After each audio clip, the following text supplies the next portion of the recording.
Hello everyone and welcome back to my kitchen. Today I'm going to prepare Pollo Encacahuatado, which translates to chicken in a peanut sauce. If you would like to see how to prepare this delicious recipe, continue watching this video and let's get started. I'm going to use about 4 pounds of bone-in chicken thighs. You can also use a combination of thighs and legs. I removed the skin and trimmed off some of the excess fat. I seasoned them with salt and pepper. Now we're just going to set them aside for about 15 minutes to marinate while we prepare the ingredients for the sauce. For the sauce, I'm going to use a combination of chile Guajillo, 1 Chile Ancho, and a few chiles de árbol to add a little bit of heat. These I already rinsed, removed the stems and the seeds. Now I'm just going to cut them into smaller pieces so they can toast faster and easier to manage when toasting. We're also going to need half a white onion, 3 garlic cloves, and 2 to 3 Roma tomatoes roughly chopped.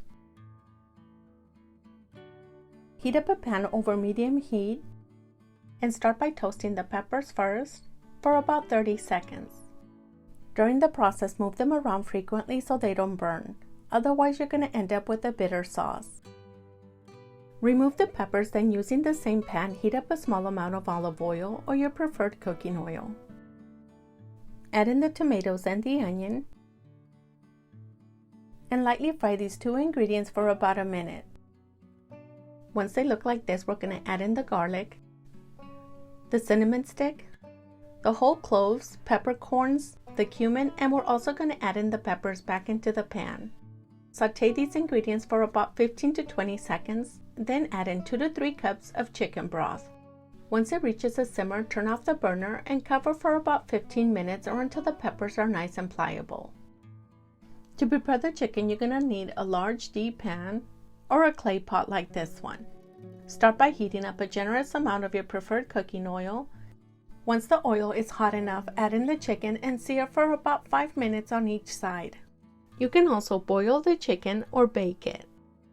But if you need the chicken broth for the preparation of this recipe, I'm going to leave a list of ingredients in the description of this video that you will need to boil the chicken with. Or you can also use store-bought chicken broth or vegetable broth. Turn the chicken over and fry for an additional 5 minutes on the second side. Depending on the amount of chicken that you're using and the size of your pan, you may have to fry the chicken in 2 separate batches. Since I'm using the bone-in chicken thighs, this is not going to fully cook the chicken.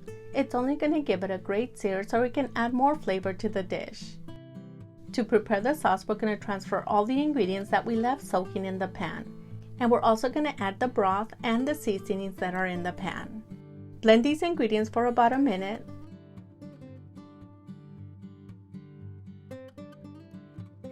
Then add in 1 cup of raw or roasted peanuts. You can also use salted peanuts, but if using salted peanuts, be very careful when adding salt because you don't want this to come out tasting too salty. Blend for an additional 1 to 2 minutes or until it has a nice smooth consistency. Now that all the chicken is seared, we're going to add the rest of the pieces into the pot. And before we mix the sauce with the chicken, we're going to add 2 cups of chicken broth and we're going to boil the chicken for about 10 minutes before adding the sauce.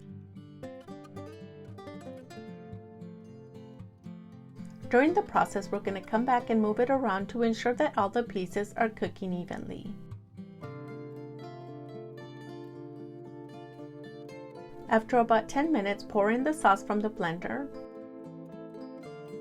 mix it in, and bring to a simmer over medium heat. Once it reaches a simmer, taste it and add more salt or chicken bouillon as needed. At this point, I'm going to turn down the burner to low and I'm going to cover it and simmer over low heat for 10 to 12 minutes. And then we're going to enjoy this delicious encacahuatado with a side of white rice. I enjoy making this recipe at least once a week because it tastes very similar to mole, but a lot less easier to prepare. Once you try this recipe at home, I'm sure it's going to be part of your weekly menu as well.